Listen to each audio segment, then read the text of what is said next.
So, welcome to the bridge. This is a daily practice. It fits in beautifully with the heart method.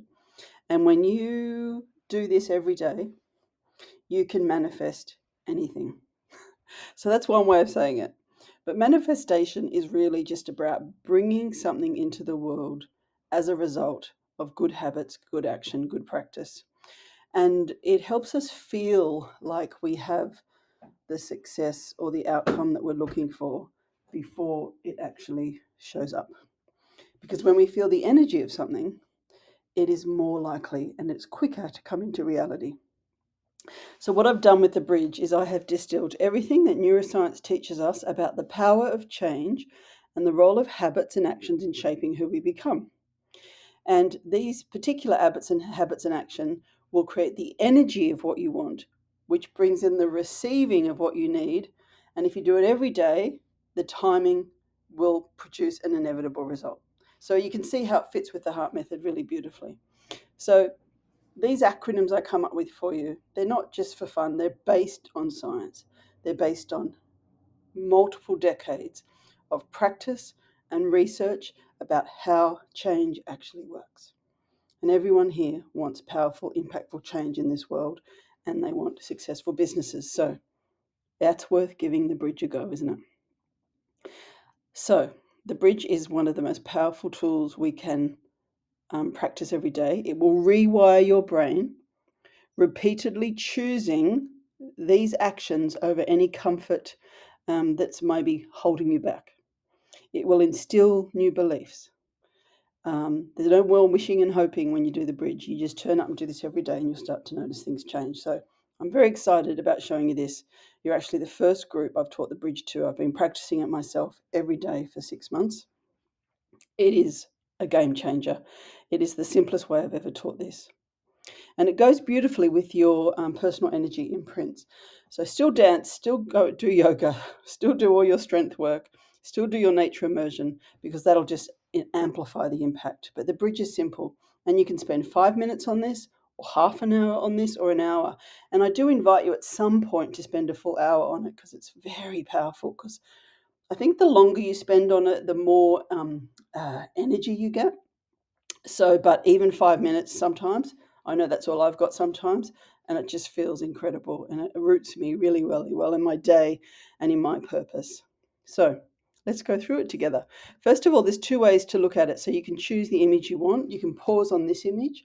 Some people do way better with a more creative image. You may even want to create your own, but this is the order it's done in.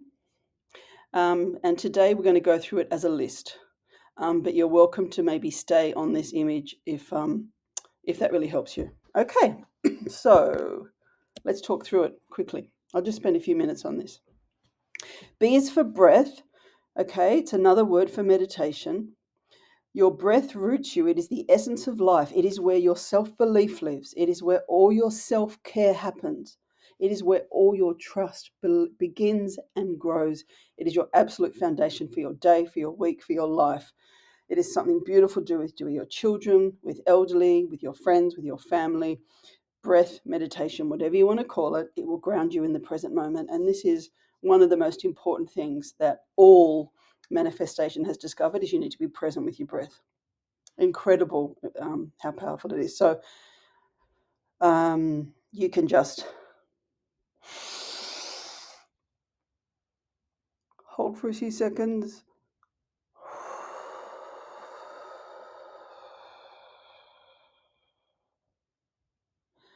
Now, the first time you do it, you might find that you can't breathe in very much and you only breathe out a little bit.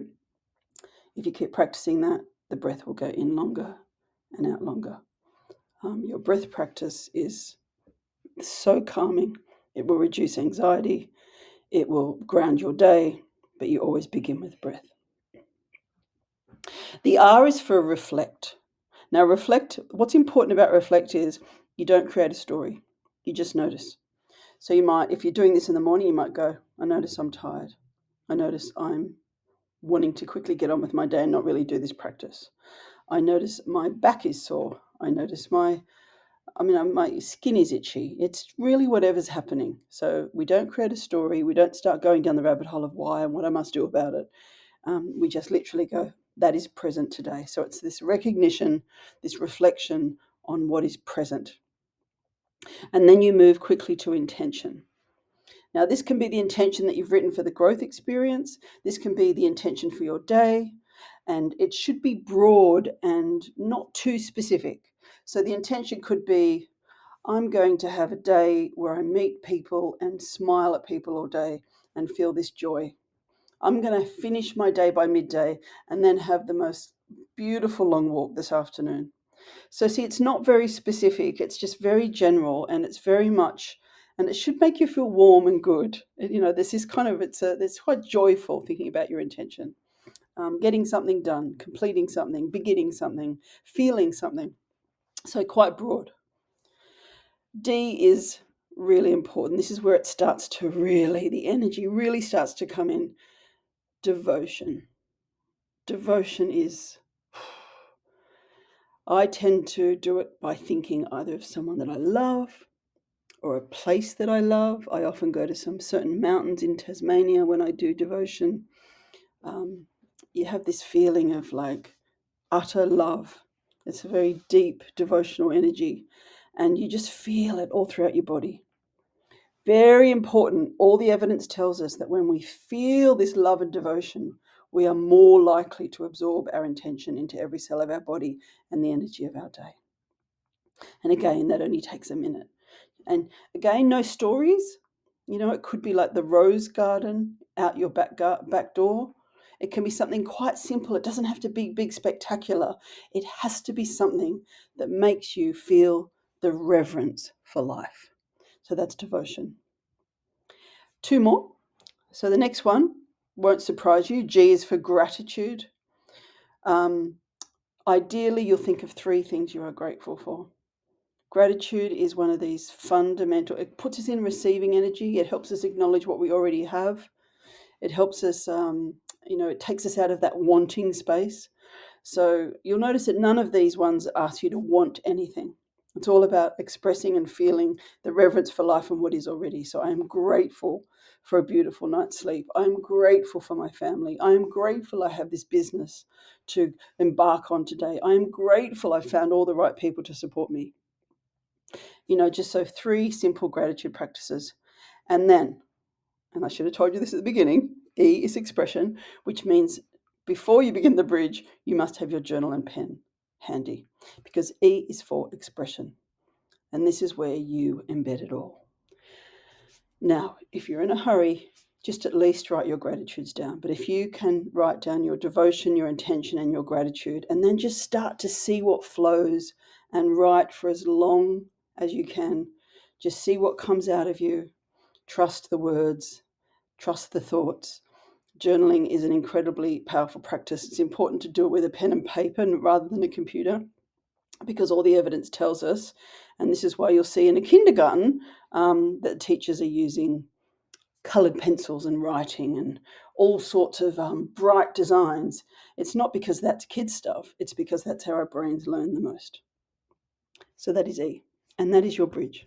So I'll show you the image one more time, because you might prefer to work with the image of the bridge. So let's get that up for you. There you go. And I'll actually leave you on that image as well. So your daily practice, your bridge. You may want to just put the letters in your journal so you can just look at them in the morning. That's what I do. Go, take this practice into your life, and I can't wait to hear what happens for you.